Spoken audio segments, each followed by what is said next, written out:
a bird on a tree. I'm just sitting here. I got time. It's clear to see from up here. Assalamualaikum warahmatullahi wabarakatuh. Perkenalkan, nama saya Asmador Kolis, NPM 1901011029. Baik, di sini saya perwakilan dari kelompok E atau kelompok 5 akan menyampaikan tentang pengertian rukun iman dan macam-macamnya. Yang pertama yaitu pengertian rukun iman. Rukun iman bagi seorang muslim adalah suatu kewajiban. Karena rukun iman merupakan tonggak dan pondasi dalam Islam. Sedangkan definisi iman menurut terminologi adalah pengakuan yang melahirkan sikap menerima dan tunduk. Beberapa ulama Hanafi mengatakan bahwa iman itu adalah pengakuan dengan lisan dan pembenaran dengan hati. Yaitu kemudian dalil-dalil rukun iman.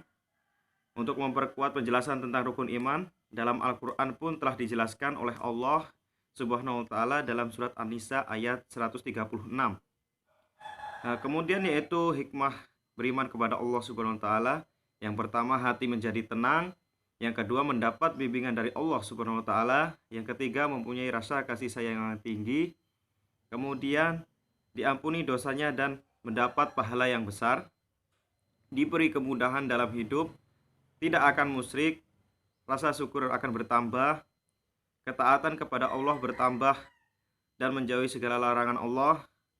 Yang berikutnya adalah mendapat kebahagiaan sesungguhnya dan beriman sungguh-sungguh kepada Sang Pencipta segalanya, membuat hati manusia yang beriman kepada Allah tentram dan menjadi tenang. Yang berikutnya adalah cara-cara kita beriman kepada Allah.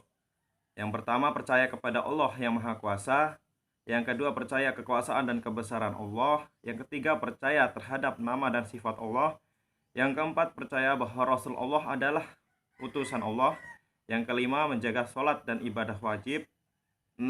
Memohon hanya kepada Allah. 7. Berbakti kepada kedua orang tua. Dan yang berikutnya adalah manfaat beriman kepada Allah. Yang pertama adalah melenyapkan kepercayaan kepada kekuasaan benda-benda lain. Yang kedua adalah melahirkan sikap ikhlas dan konsekuen. Yang berikutnya adalah menanamkan sikap tolong-menolong.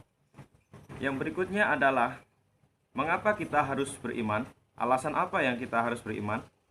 Kita harus beriman kepada Allah karena Allah Maha Esa menguasai langit dan bumi beserta isinya, yang Maha Kuasa, yang Maha Hidup, yang Maha Berdiri Sendiri, yang Maha Kekal. Sesungguhnya Allah Subhanahu wa Ta'ala mengetahui segala sesuatu dan Maha Kuasa. Berikutnya adalah contoh-contoh penerapan beriman kepada Allah. Yang pertama adalah mendirikan sholat. Yang berikutnya menafkahkan sebagian rezeki. Yang berikutnya yaitu beriman kepada kitab Allah. Selanjutnya menafkahkan sebagian hartanya, baik di saat waktu lapang ataupun sempit. Selalu bertaubat dan mampu menahan amarah. Itulah tadi sedikit penjelasan dari saya.